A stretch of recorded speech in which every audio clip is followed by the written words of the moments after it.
It's a Locked On crossover Iron Bowl edition. Locked On Auburn, Locked On Bama. I'm Zach Blackerby. He is Luke Robinson. It's finally here.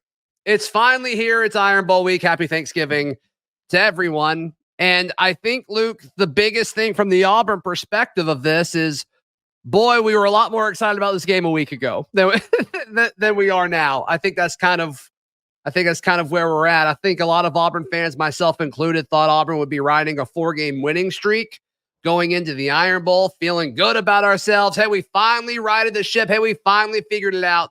And that's not really where we're at after losing to New Mexico State last week.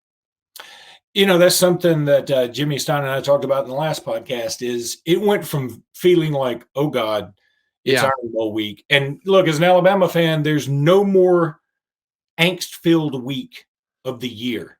I've had 4 children. Sure. And right before their deliveries, I never felt as much angst as I do before an Iron Bowl. Because I grew up very close to Auburn, and I can tell you that this rivalry means a lot to me. I mean, they're Alabama fans say, Tennessee's more, LSU's more, and that's BS to me. I mean, people say that. I think people who say that are trying too hard to act like Auburn's not a thing. That's what that feels like to me. I think that's part of it. I think there are also North Alabamian Bammers who really do believe that about Tennessee, just like there are some Auburn folks who live in Georgia who kind of feel that way about Georgia, and they feel that way more about Georgia now because Georgia's success. Sure. But and then there are Alabama fans that truly do feel that way about LSU because, frankly, that has been the rivalry in the SEC over the last decade and a half. So I understand that. But for me personally, and just where this thing falls on the calendar, and the fact that Alabama always has to play Auburn before the SEC title game, and that has been a nightmare. I mean, I just go back to 2021. I mean, there was no business for Auburn being in that game, especially with who they were coached by, and especially who was quarterback in Alabama. And, it took an act of Congress for Alabama to win it. The 4 overtime, is that the weirdest Iron Bowl? And there's been some weird ones, but I think just as far as big picture, where that team was, where Alabama was, who was on each roster, that's probably the weirdest one to me. There's no reason that should have happened. It's definitely up there. And that's why, this is the best rivalry in the country.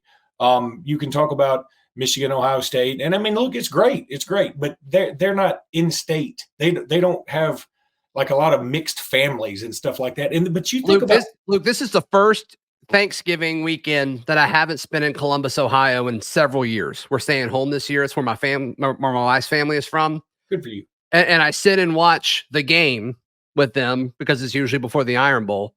And it's just not comparable. I'm sitting in a room full of Ohio State grads, and it's not comparable. Get out of here with all this, and I know Michigan and Ohio State are both very good right now, and good for them, sign stealing and all, but it's not comparable. This is the best rivalry in all of college football. And I would say this, that probably historically that Michigan, Ohio State has meant more nationally. It's meant more but in terms of just the angst, and it's not close. It's not even in the same area code. And, you talked about the weirdness of this. I mean, how many games? Think about 92 Alabama, maybe the greatest defense of all time in college football history, and it's 0-0 at halftime. Now, I mean, I remember watching Alabama ends up winning 17-0. Antonio Langham scores a defensive touchdown. Then you talk about 94. Where it's literally the spot of the ball, you could have slid a credit card in between the nose of the ball and the down marker, and that's how close it was to Auburn getting a first down and continuing that drive. Alabama wins 21-14. The kick 6, Lawyer Tillman's reverse, the kick by Van Tiffen. I mean, you just go down the list. Yeah, that 2021 game was really, really weird because here's the other thing. Alabama's best receiver gets thrown out of the game for targeting on a punt return coverage. That's right. So weird. I mean, and it's just bizarre things happen in this game. And that's why, look, I feel better about this game now because Auburn lost New Mexico State, and the fact that it does feel like Auburn is kind of still in a fog. Like that loss was so bad. It wasn't fluky. I mean, New Mexico State looked like the better team, and it was just. Oh, they lined up and beat them, Luke. Yeah. They lined up and beat them for 60 minutes. There's no question about that. I think the narrative that a lot of Auburn fans, and I'll put myself in this bucket as well. If Hugh Freeze somehow pulls this off, I think the national narrative that forms around Hugh Freeze is he's the guy who could beat Nick Saban. He is Nick Saban's kryptonite because of what he did at Ole Miss. And then obviously if he can beat Nick Saban with this Auburn roster, that I think that's what Auburn's playing for right now. And sure, it'd be a better bowl game. And sure, I think a lot of folks would say, hey, it's a successful season because you beat Alabama and you went 7-5 the first year of the Hugh Freeze era. I think all that's great. But to me, that's the biggest narrative from the Auburn point of view is if Hugh Freeze can do this, Luke, if Hugh Freeze can somehow pull off this upset on Saturday, nationally, he's known as the guy who can consistently beat Nick Saban no matter where he's at. I think that's a good point, and I think this is also about the battle of the team that loses focus the least, because obviously Auburn lost focus last week. Now, Sure. Will Alabama fall victim to that this week by losing focus? Because, the only thing that people are talking about outside of me, again, this game means a ton to me personally, okay? Yeah. So outside of me, everybody's talking about how can Alabama get in the playoffs? How can you put Alabama ahead of Texas? How can Alabama go ahead of Oregon? How can blah, blah, blah? And how can Alabama – Which is a bogus question. Win the SEC and you're in. I totally agree. I understand the narrative of Texas beat Alabama head-to-head. I also understand the narrative of you got to look at the body of work. And frankly, I have no idea why. No offense to Bo Nix, who's had a wonderful year. I have no idea why Oregon's ahead of Texas and Alabama, for that matter. I mean, they all have one loss. Oregon has no top 25 wins, and the best win they have is a loss to Washington.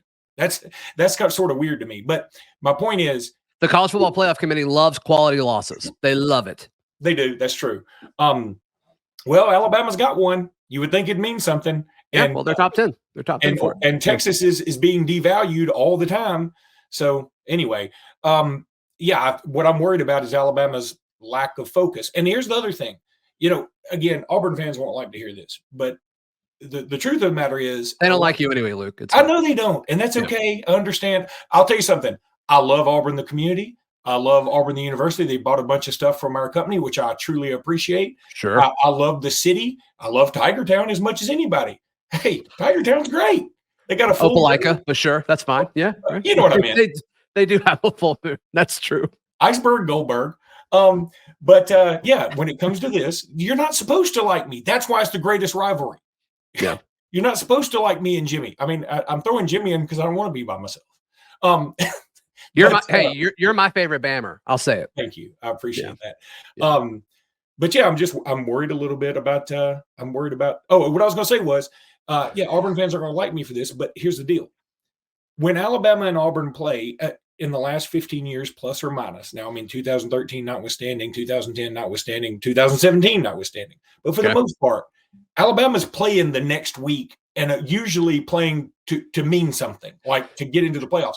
Sure. Auburn can treat this as the biggest game on the schedule. Alabama doesn't have that luxury. It may sound like I'm being a homer. At the same time, I think it's also true if you're going to talk about facts. And, when you go to 2021, can you imagine telling somebody, hey, Bryce Young in Alabama took 4 overtimes to beat a Brian Harsin team quarterbacked by a bad TJ Finley. Mm-hmm. Then they go and beat Georgia like they stole something in the SEC title game. A Georgia team, by the way, that won the national championship. That didn't even make sense back-to-back weeks. Yeah, no, I think you're right. And I think that's kind of what Auburn people are holding on to is like, okay, what happens the week before doesn't always matter the following week. And I think that's what Auburn folks are holding on to.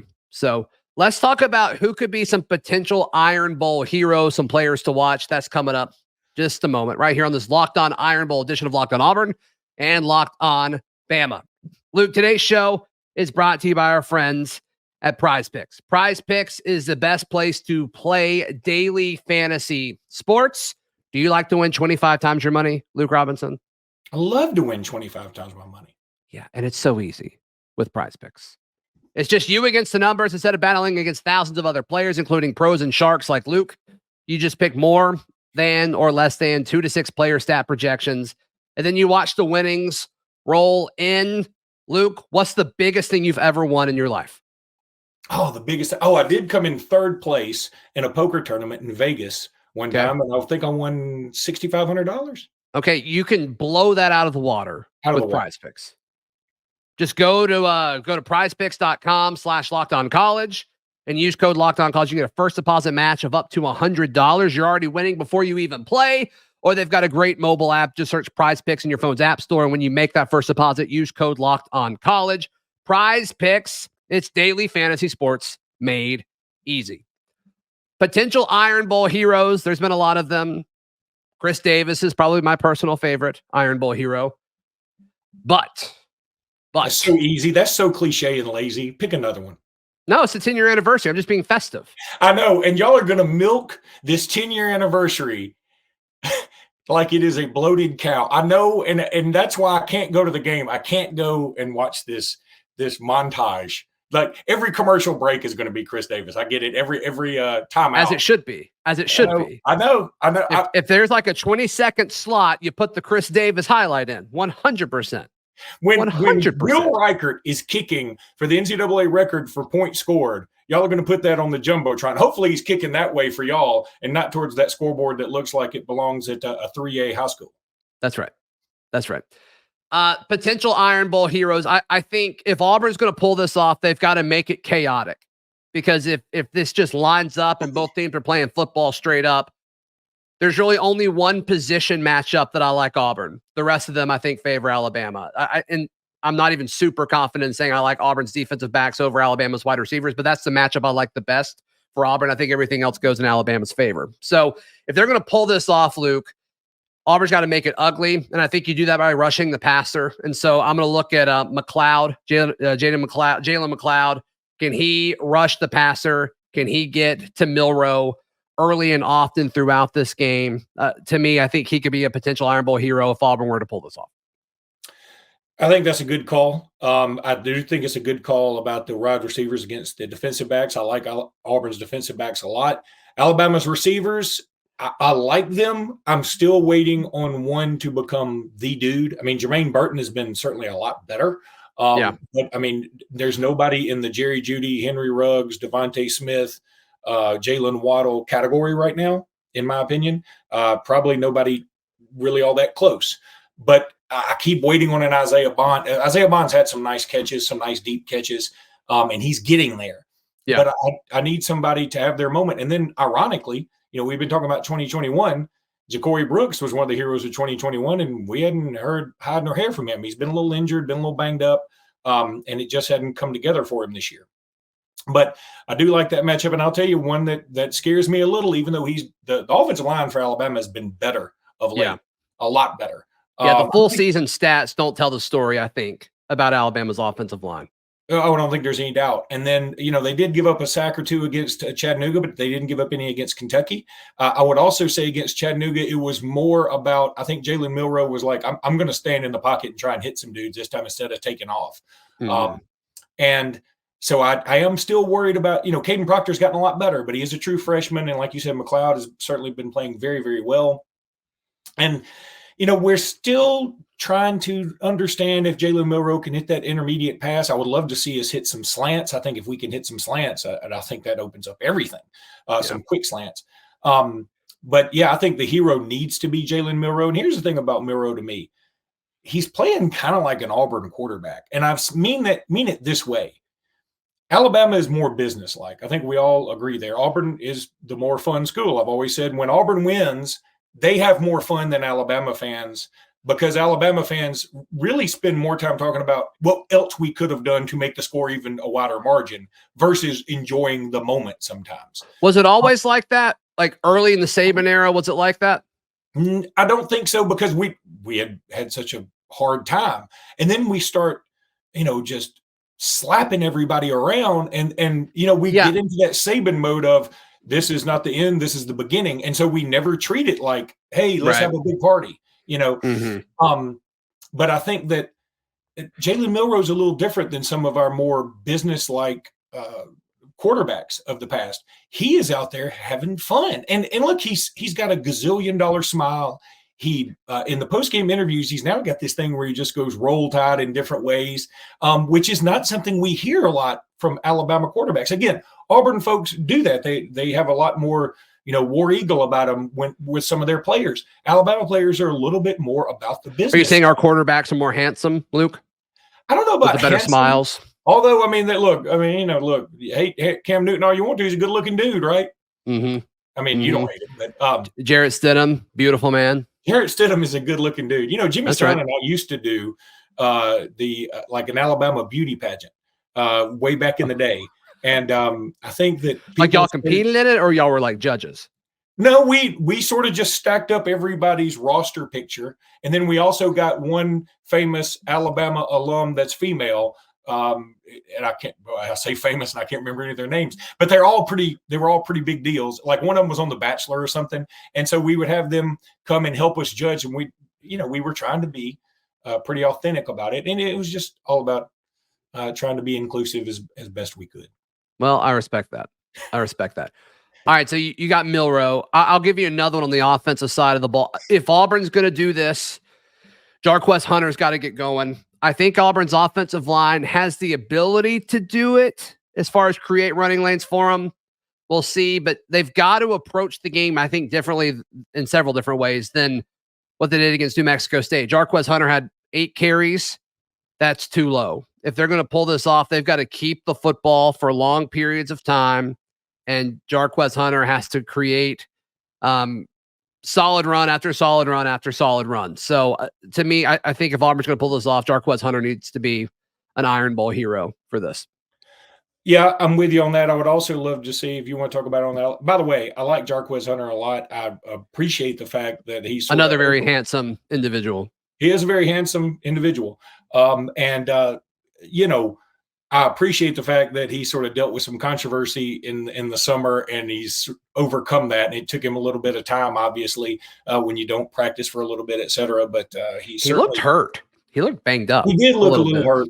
I don't think it was a lack of practice. He only missed like a few days of practice. I have no problem saying this. Like when everybody was so high on him in the previous years, I thought, yeah, he's doing pretty good because Tank Bigsby sort of loosens up everybody and beats everybody to death. Then Jarquez can come in there and clean up the mess. And frankly, he's shown me he's more of a number one back this year. So yeah, I think you're right on that call. He's been solid. Yeah. He's been very solid. He's going to, if it wasn't for a bad performance and only 8 carries against New Mexico State, he's going to have 1,000 yards. If you factor in Alabama in the bowl game, you would think, right? I mean, because we all assumed he was going to get 125 this last week. Yeah, I mean, he's close. He's close to it. I think he's at 770 something, but that's he needed like 250 last week, so that sounds right. For Alabama on the defensive side, I'm number one. I'm concerned a little bit about injuries. Deontay Lawson, Jalen Key have been banged up. They didn't play last week, and I would like to see both of those guys back and healthy because Christian Story, who I love, I've always said Christian Story, the best Christian Story since Jonah and the Whale.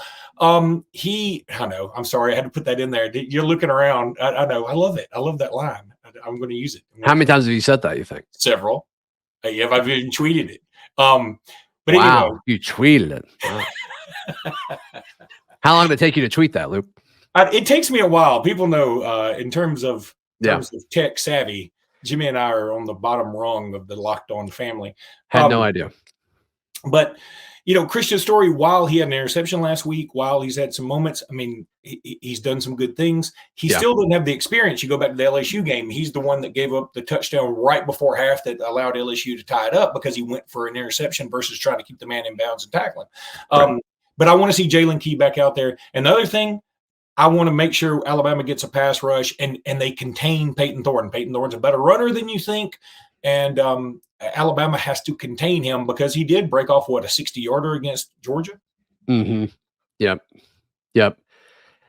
He's – the way he's handled – it's like he doesn't want to stand in the pocket for very long. So it's like he'll read one or two guys or go to one or two guys in the progression, and then he'll scramble for like 3 yards. So – is that being gun shy because he's been pressured a lot because of the line, you think? think he's so afraid to make a mistake, man. I think it's more that than anything else. Because he's got time. He runs before guys are, and then sometimes, I mean, the pass rush wins, but I don't think that's like some major issue throughout this season. I think he could trust his offensive line more. Now, I know I'm a lot older than you are, but let me say this too, that I thought about this today about in terms of how the rivalry feels. Yeah. There was something a little more special back in the day, and I'm not trying to discount, some of the games that have been great over the last 15, 20 years. But you go back to the 90s, and when your quarterbacks are Patrick Nix and Jay Barker, two dudes from the state of Alabama. When you have stuff like that and you have more state of Alabama homegrown heroes, it makes it a little bit more interesting. Now, nationally, again, the game has become more relevant. And Alabama and Auburn are casting a much wider net when it comes to recruiting. But there was something pretty cool when it's two former high school rivals going at it versus, Alabama's got a quarterback from Texas who I love. By the way, I bought this Roback thing right here because of him, because he's sponsored by Roback. And then Auburn's got a quarterback who transferred in from Michigan State. I don't even know where he's from originally. So, it's just a little different, right? I believe he's from Illinois. Okay. Yeah. They're all the same. That's all a big amalgam up there. Yeah. All Midwest states are the same. I'm totally there with you. But yeah, you're right. And like the future of Auburn's quarterback position, like, Hank Brown's from Tennessee, Walker White's from Arkansas. So I'm with you. Julian Sands from California, Bryce Young from California, Tua from California. It's just kind of nutty. You know where Jarrett Stidham's from? Texas, right? Yeah, Jarrett Stidham's from Texas. That was the meme. We just leaned into the meme. We're very online right now. Okay. All right, let's discuss our friends at LinkedIn Jobs, then a little prediction action. But LinkedIn Jobs is the best place to find qualified candidates for your company for free. Luke, you hire a lot of people. Have you used LinkedIn Jobs? We have. Love LinkedIn Jobs. It is fantastic. It's so easy to do. All you got to do is go to LinkedIn Jobs and add that purple hashtag hiring frame. Yep. People will know. People will know that you're hiring. So LinkedIn Jobs helps you find the qualified candidates you want to talk to faster. Post your job for free at linkedin.com/lockedoncollege. That's linkedin.com/lockedoncollege to post your job for free. Terms and conditions, they apply.